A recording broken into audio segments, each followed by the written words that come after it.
Yesterday, allegations he hired actors to cheer on his presidential announcement. I'm back, baby! I'm back! Jason Alexander talks about reuniting with his inner George to take over for Larry David on Broadway with Rosie Perez. Then, no show brings the heat this summer like Mistresses. And Jess McCallan and Brett Tucker are spilling the latest sexy secrets of TV's most sizzling affair. And South Carolina Senator Lindsey Graham joins the table to talk about this morning's shocking breaking news. This is The View with Whoopi, Nicole Wallace, Rosie Perez, and Raven Simone. And today, 2020's Elizabeth Vargas hits the co-host chair. It all starts now.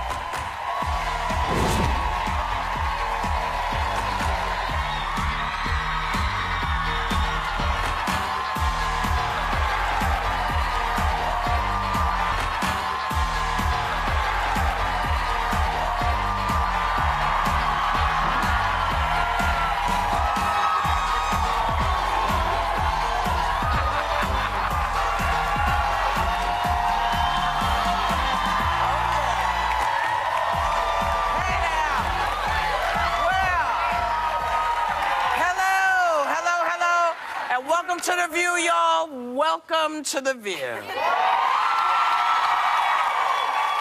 I tell you, there's a lot of folks in our audience. The ladies with the red hats are in the audience. There's a whole bunch of canoers from Hawaii in our audience.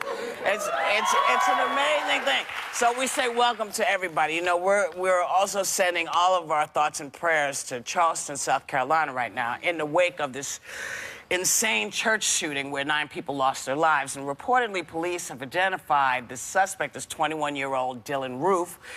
There's, you know, not anything else to report right now, but as we hear it, we'll let you know. And also, Senator and presidential candidate Lindsey Graham will join us in Hot Topics to talk about this because this is his state. So we got everything going on. We also have the fabulous Elizabeth Vargas with us from... As you can see, she's in the co-host seat. And you and Nicole, we hear that you have a connection. Tell. Well, several campaigns, actually. The Sarah Palin campaign as well. Oh, yes. Well, I was going to start with my favorite president, George W. Bush, who did an interview with you. And at the White House. It might come as a surprise, but it wasn't always a great thing to walk in and tell the president, I have a great idea, why don't you sit down with a network anchor? So I talked him into doing an interview with Elizabeth, and when the day came and she did the interview, he enjoyed her so much that after the interview, and it went very long, but you were anchoring... Like double the amount of time we were allotted. And then some. And then she was anchoring the 6:30 newscast, so she had a hard deadline, but... A live broadcast to do at 6:30 on the lawn. He had free time and wanted to spend it with Elizabeth. So she came back to the Oval Office, and they're talking, and I can sort of see her, you know, you don't want to look at your watch when you're talking to the president, but I can sort of see her, you know, starting to get stressed about time. So we let it go on a little longer than probably you would have liked, but we finally had to cut him off. And you know, he was, whatever you think of his politics, he was a very charming man. Yes. I enjoyed him very much. And you know, he's still with us. Thank you, because you have to be able to in this country where we should be arguing, you know, vigorously about politics, because we shouldn't all be on one page. But you should also be able to separate personality and personal attacks. Yeah. And you can like somebody personally and perhaps not agree with them politically. And I genuinely really like President Well, and we Bush. thought it was a secret, but you told a funny story this morning about part of the transcript from the Rose Garden. Yes, we were out in the Rose Garden, and he said, he was showing it to me. I said, wow, it really smells good out here. And back in New York, when we're doing this, we're mic'd, and people, like the whole news division, is listening to it and transcribing the interview. Any news. Because they have to give it out and, you know, get it for the news broadcast. And I said, wow, it smells so good out here. And he said, oh, no, Elizabeth, it's you who smells so good. Oh. And he liked her. He liked her. So then Jeffrey Schneider, our vice president of communications, sent out a news division-wide email. POTUS thinks EV smells good. POTUS being president of the United States. That's the acronym that we use. But at any rate, he was Sounds like he had a little crush on you, Elizabeth. You know what? You know, he was just being nice. I think we both enjoyed the interview. I think that was a little crush. Innocuous, and I was honored. Yeah, that's okay. Yeah, that's like getting nominated for something. Yeah, I'm honored to be nominated. No, you really want to win. Okay. You know, speaking of Bush, President Bush's brother, Jeb, wants to follow his brother's footsteps into the White House, and he's not wasting any time sort of, you know, trash-talking the track record of his biggest opponent, Hillary Clinton. At least that's who we think he's talking about. Take a look. She has her name on 3 laws in 8 years. And as Secretary of State, in all honesty, the things she's known for, the reset, the pulling back of our commitments, Libya, put aside Benghazi, Libya in general, it turns out that was a complete failure. All of these things haven't worked out. I honestly don't know what her successes are. Now, see, that really just kind of bangs your butt. It bangs. Yes, it does. And I was surprised I told this to you because I like Jeb, especially with his little whoo at the end of his speech. But you know, Hillary Clinton has done a lot, especially for women. You know, she unveiled the global hunger and food security program. She prevailed over Biden to send an additional 21 troops to Afghanistan. She saved the signing of Turkish-Armenian Accord. She played an important role in getting international support on Iran section. She created, it goes on and on and on. And she was instrumental with women across the world of really ending violence against women worldwide. Right.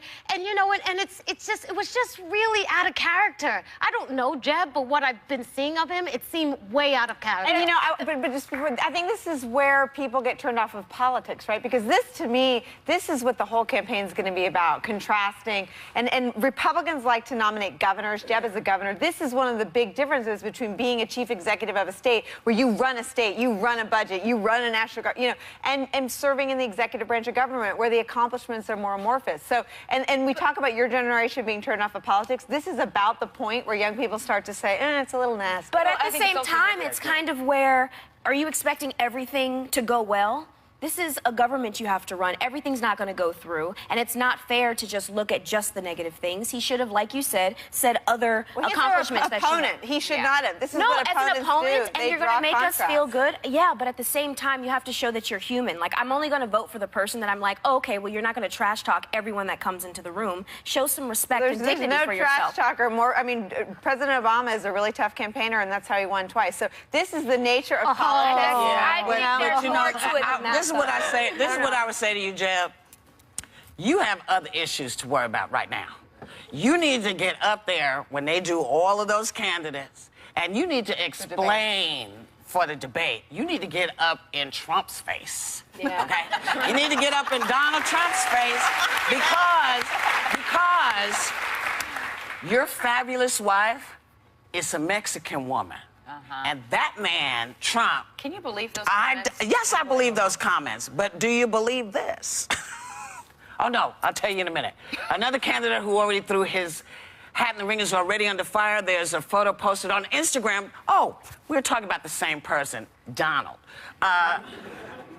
who... They posted photos on Instagram that supposedly show actors who were paid by Donald Trump to cheer him on. Now, Trump's camp says this is not so. But, you know, is this more shocking than his verbiage? And we're talking about when he had this big announcement, there was a crowd of people cheering, and the allegation being that there wasn't really a crowd of people cheering, that you hired a bunch of actors to cheer for you. Apparently. But, and Nicole, I'm sure you know this very well, and I know it from being on the campaign trail, a lot of it is stagecraft. On both sides. Yes, but they don't entertainment industry. That is entertainment. Yeah, but it's different because in politics, it's a different thing when they are paid. It's different when you coax them in and you invite them in and you hand them a flag and say, wear the T-shirt or a sign. Yeah. They probably said, I want some money. But each of them got paid, allegedly, $50 to there. And this was all sparked off by this guy named, this anti-Trump activist, Angelo Carusani. Whatever, I'm sorry if I messed up your name. I do it to everybody. Don't be insulted.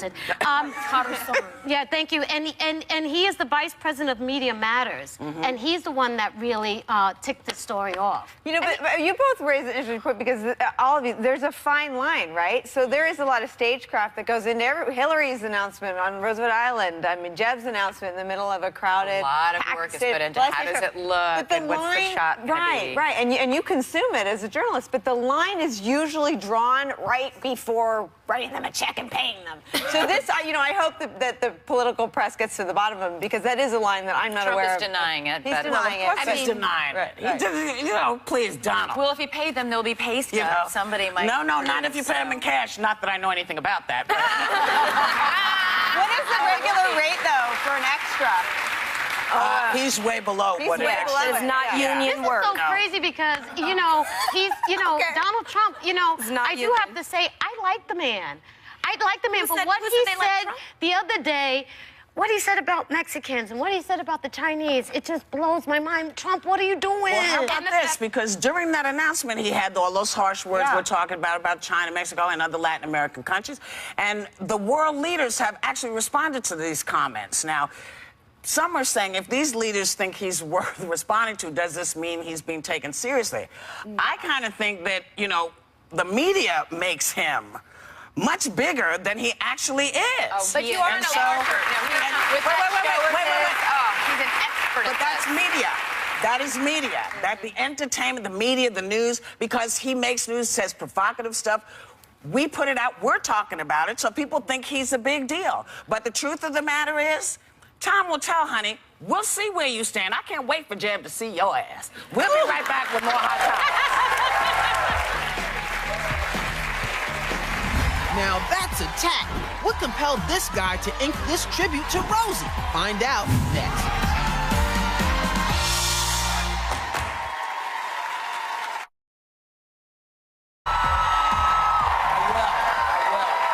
Welcome back. A French government minister sparked outrage for claiming that the world is being destroyed by Nutella.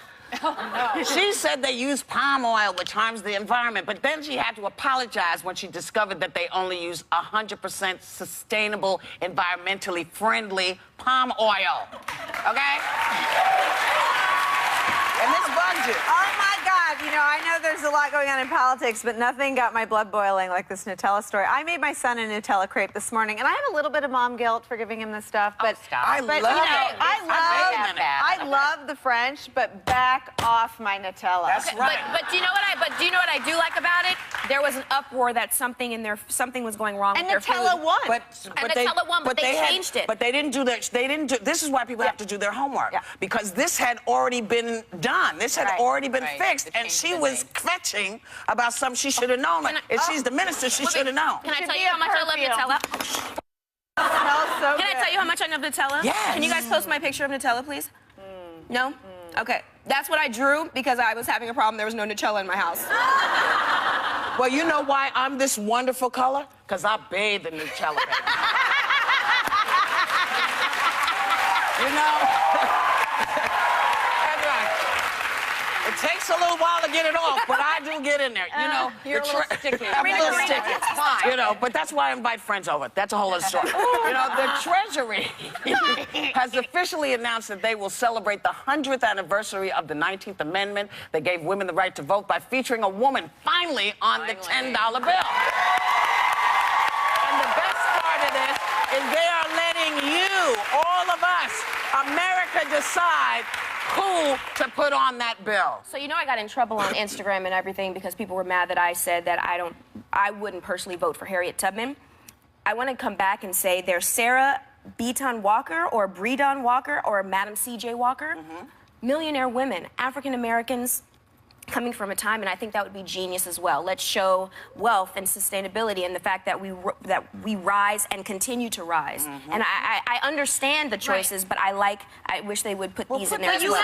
But you have your right to your opinion, and that was your opinion. You got one, baby? But they come for me, Rosie, they come for me. Yes, I understand that. But I wanted Harriet Tubman because I think without Harriet Tubman, it would have been a harder struggle for these wonderful millionaires to come about. Well, both Harriet Tubman and Rosa Parks are among the women who we're allowed to vote for. And the the only rule, I guess, is that you have to be dead to be on a bill.